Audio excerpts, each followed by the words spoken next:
কোনো এক সময় হরিদেবপুর নামক এক গ্রামে রমেশ নামক একজন কৃষক বসবাস করত।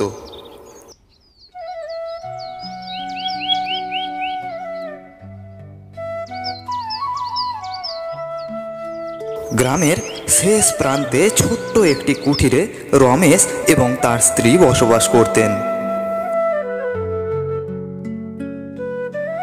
রমেশ ছিল খুবই পরিশ্রমী। প্রতিদিন সূর্যোদয়ের আগে সে মাঠের উদ্দেশ্যে রওনা দিত।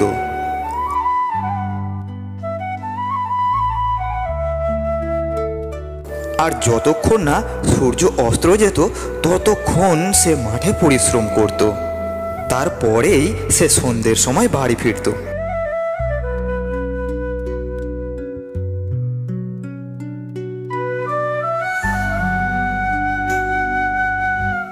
কিন্তু তার জীবনে কোনো সাফল্য ছিল না, কারণ কখনো কখনো অনাবৃষ্টির কারণে সমস্ত ফসল নষ্ট হয়ে যেত, আবার কখনো বা ফলন ভালো হতো না। তাই রমেশের জীবনে কোনো সাফল্য ছিল না। সে খুবই দিন দরিদ্রের মধ্যে দিন কাটাতো। রমেশের কাছে ছিল একটি গরু এবং চাষবাসের জন্য একটি ছোট্ট জমি। সেই জমিতে সে ধান, গম, সবজি এছাড়াও নানান ধরনের শাকসবজি চাষ করত। রমেশের স্ত্রী সীতাও ছিলেন অনেক বেশি পরিশ্রমী। চাষবাস ছাড়াও নানান কাজে সে রমেশকে খুব সাহায্য সহযোগিতা করত। কিছুদিন হলো রমেশের বেশ খারাপ সময় কাটছিল। বৃষ্টি না হওয়ার কারণে তার সমস্ত ফসল শুকিয়ে নষ্ট হয়ে যেতে লাগলো।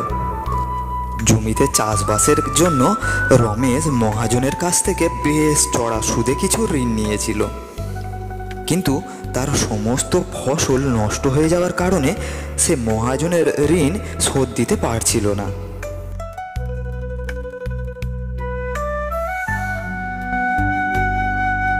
কিন্তু তবুও রমেশ হাল ছাড়ল না। একদিন পথ চলতে চলতে গ্রামের প্রধানের সাথে তার দেখা হলো।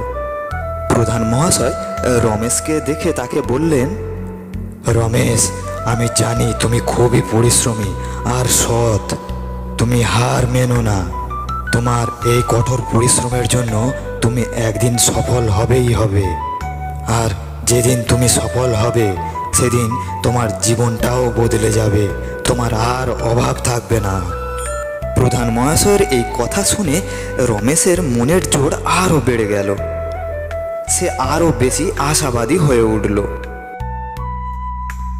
এইবারে রমেশ জমিতে আরও বেশি করে পরিশ্রম দিতে থাকলো আর জমিতে কিছু নতুন প্রযুক্তি প্রয়োগ করে ফসল উৎপাদনের চেষ্টা করতে লাগলো রমেশ। রমেশ নতুন এবং আধুনিক প্রযুক্তিতে কাজ করছে দেখে অন্যান্য কৃষকেরাও রমেশকে অনুসরণ করতে লাগলো।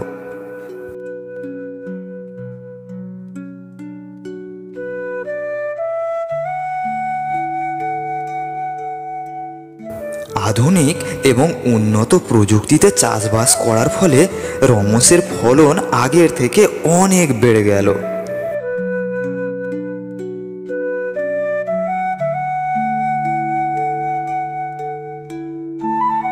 ফলন ভালো হওয়ায় রমেশ ধীরে ধীরে বড়লোক হতে আরম্ভ করলো।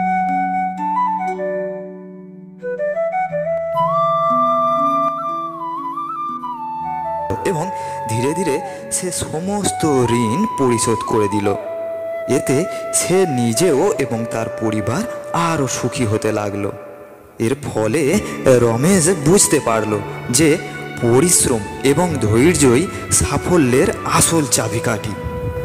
এইভাবেই গরিব কৃষক রমেশের জীবন বদলে গেল এবং তার কষ্টের ফল সে পেয়েছিল।